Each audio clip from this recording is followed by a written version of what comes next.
আমরা অনেকে আছি যারা কম্পিউটারের যে বেসিক বিষয়গুলো সেই বিষয়গুলো সম্বন্ধে আমরা একদমই জানি না। তো কিভাবে বিভিন্ন ফোল্ডারে যেতে হয়, কীভাবে কার্সর নাড়িয়ে নাড়িয়ে বিভিন্ন কিছু ওপেন করতে হয়, বিভিন্ন মাল্টিমিডিয়া ওপেন করতে হয়, গান প্লে করতে হয়, এগুলো আমরা জানি না। তো অনেকে আছে তারা নতুন কম্পিউটার পেয়েছি বা কারো কাছ থেকে গিফট পেয়েছি বা নতুন কিনেছি, তো তারা অনেকেই জানে না আসলে কিভাবে কম্পিউটার আসলে চালাতে হয় সর্বোপরি। তো আসলে আজকের ভিডিওটা হচ্ছে তাদের জন্য। তো শুরুতেই আপনার কম্পিউটার যখন আপনি পাওয়ার বাটন চেপে যখন আপনি অন করবেন, তখন কিন্তু আপনার কম্পিউটার কিন্তু এরকম দেখাবে, ঠিক এরকম আসবে, এরকম একটা পর্যায়ে এসে থামবে। হয়তো বা আপনার অন্য কোনো একটা ওয়ালপেপার থাকতে পারে। তো যাই হোক, সর্বোপরি কিন্তু এরকম থাকবে, এই পাশে দিস পিসি বা আপনার নাম বা এখানে ইউজার লেখা থাকতে পারে। তো এখন কথা হচ্ছে যে এরকম যে আসার পর দেখবেন যে আপনার যে কম্পিউটার স্ক্রিনে একটা তীর চিহ্ন আছে। তো সেই তীর চিহ্ন আসলে কীভাবে নাড়াতে হয়, এদিক সেদিক করতে হয়, সেটা কিন্তু অনেকেই জানে না। তো আমি এমনও অনেককেই পেয়েছি যারা কম্পিউটার ক্লাসে যখন মানে ভার্সিটির, তখনও আমি দেখেছি যে অনেকে আছে যারা কম্পিউটার কেবল প্রথম ধরলো, তো তারা হচ্ছে এই তীরটি কীভাবে নাড়াতে হয় সেটা জানে না। তো সেজন্য আমি এটাও বলে দিচ্ছি, একদম বেসিক যে বিষয়গুলো আমি সবই বলবো, কারণ অনেকেই জানে না। তো অনেকে আবার এই লোকচক্ষুর ভয়ে অনেকে এটা কারো কাছে জানতেও চায় না। তো তাদের জন্য আজকের ভিডিও। তো এখন এই যে এই তীর যে চিহ্নটা, এই চিহ্নটা আসলে কিভাবে আসলে নাড়াতে হয়। তো আপনার যদি ল্যাপটপ হয়ে থাকে তাহলে আপনার দেখবেন যে কিবোর্ডের সামনে একটা ছোট একটা অংশ রয়েছে একটু আলাদা করা।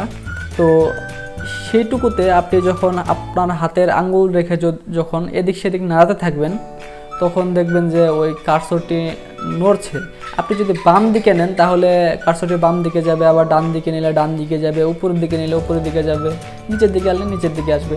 আবার যদি আপনার হাতে যদি মাউস থাকে, যে তার আলাদা যেটা আছে মাউস, তো মাউস যদি থাকে তাহলে হচ্ছে আপনি মাউসটি যদি উপরের দিকে, মানে যেরকম যে ছোট বাচ্চারা যেরকম হচ্ছে গাড়ি চালায় না, গাড়ি ধাক্কা দেয় উপরের দিকে বা এদিকে টান দেয়, তো ওই রকম আপনি উপরের দিকে ধাক্কা দিবেন, নাড়াবেন, জাস্ট এদিক সেদিকে নাড়াবেন, নাড়ালেই দেখবেন যে কার্সরটি নড়ছে।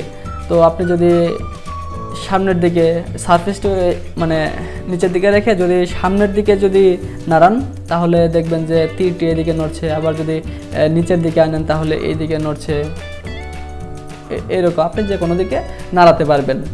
তো এখন আপনি এটা নাড়িয়ে নাড়িয়ে বিভিন্ন অপশন নিতে পারবেন, যেমন হচ্ছে আমি দিস পিসি যেটা লেখা আছে আমি সেইটাতে আমি নিলাম। নেওয়ার পর এখন আমি চাচ্ছি যে এটার ভিতর আমি ঢুকবো, এটা আমি কিভাবে করব। আপনারা যারা ল্যাপটপ ইউজ করেন তো তারা আপনাদের যে টাচপ্যাড যেটা আছে, টাচপ্যাডে আপনারা দুইবার টাচ করবেন, পরপর দুইবার আপনার আঙুল দিয়ে আলতো করে টাচ করবেন। তো দুইবার টাচ করলে এটা ওপেন হয়ে যাবে। আর আপনারা মাউস যারা ব্যবহার করেন তারা জাস্ট দুইবার ক্লিক করবেন, যে লেফট যে বাটন অর্থাৎ বাম যে বাটনটা আছে সেই বাটনে আপনারা দুইবার চাপ দিবেন, চাপ দিলেই এটা ওপেন হয়ে যাবে। তো এখন ধরুন যে আমি এই ফোল্ডারের ভিতর আমি যেতে চাচ্ছি এখন। তো এখন আমি কি করব, এটাতে আমরা আবার ডাবল ক্লিক করব।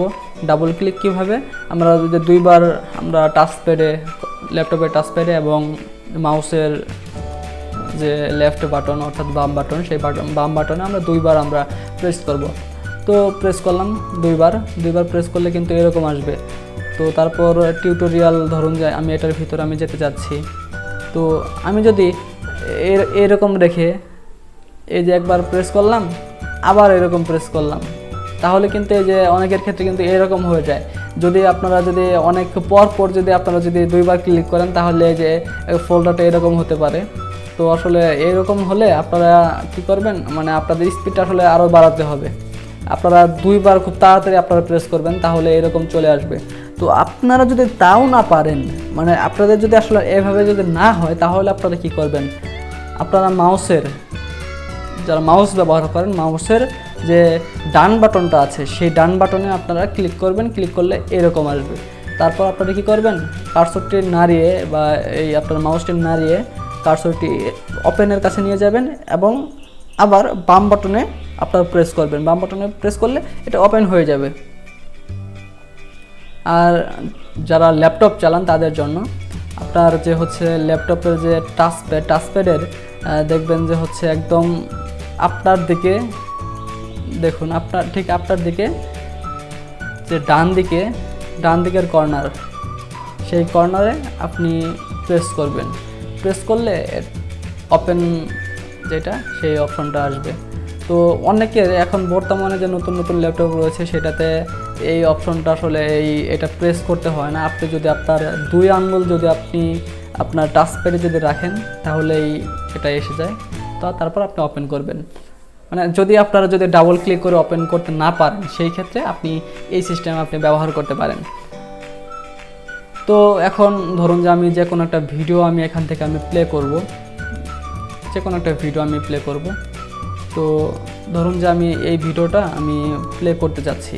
তো এখন আমি কি করব, আমি এটার উপরে কার্সরটি রেখে তারপর আমি এটাতে ডাবল ক্লিক করব। ডাবল ক্লিক কিভাবে, মাউসের লেফট বাটনে আমরা 2 বার ক্লিক করব। আর হচ্ছে যারা টাচপ্যাড ব্যবহার করি, ল্যাপটপ ব্যবহার করি, তাদের টাচপ্যাডে 2 বার জাস্ট ক্লিক করবেন।